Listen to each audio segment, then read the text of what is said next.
নমস্কার বন্ধুরা, এখন শীতকালে বাজারে প্রচুর পরিমাণে মূলো পাওয়া যায়। আর এই মূলো কিনলে কিন্তু মূলোর সঙ্গে বেশ কচি কচি শাকও পাওয়া যায়। এই মূলো শাক ভাজা আমরা কম বেশি সকলেই রান্না করতে জানি, কিন্তু এই মূলো শাকগুলো একটু অন্যরকমভাবে যদি রান্না করে নেওয়া যায় তাহলে পুরো ভাতটাই কিন্তু এই মূলো শাক ভাজা দিয়েই খাওয়া হয়ে যায়। আমি কিভাবে এই মূলো শাক ভাজা রান্না করব একটু অন্যরকমভাবে সেই রেসিপিটাই আপনাদের সঙ্গে শেয়ার করে নেব। আমি এখানে মূলো শাকগুলোকে খুব ছোট ছোট টুকরো করে কেটে নিয়েছি, একদম কুচি করে কেটে নিয়েছি বলা যায়। এবার পরিষ্কার করে ধুয়ে নিয়েছি, ধুয়ে একটা ঝুড়িতে জলটা ঝরাতে রেখে দিয়েছি। এইভাবে জলটা ঝরিয়ে নেবেন মূলো শাকের ধুয়ে।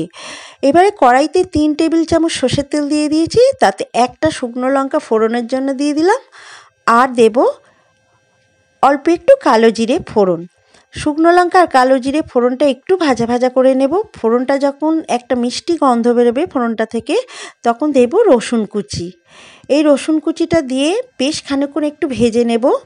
আঁচটাকে মিডিয়ামে রেখে এই রসুন কুচিটা ভেজে নিয়েছি আমি।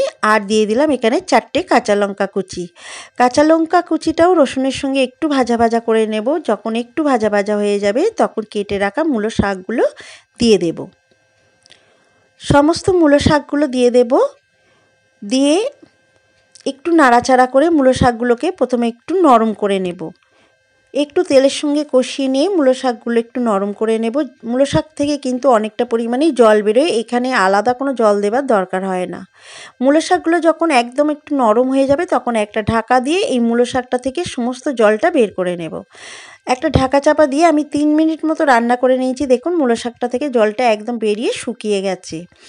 এবারে এখানে আমি একটু গুঁড়ো মশলাগুলো দিয়ে দেব, স্বাদ মতো নুন, আর দেব অল্প একটু হলুদ গুঁড়ো।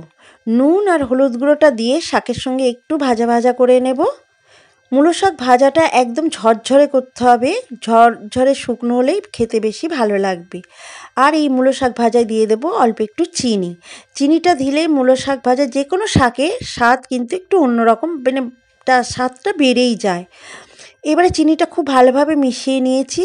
চিনিটা যখন খুব ভালোভাবে মিশিয়ে যাবে আর শাকটা যখন একদম ঝুরঝুরে হয়ে যাবে তখন দিয়ে দেব নামাবার আগে একটু পোস্ত।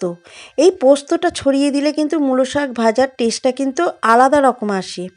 আপনারা এইভাবে একটু পোস্ত ছড়িয়ে খেয়ে দেখবেন, মূলো শাকের টেস্ট একটু অন্যরকম হয়।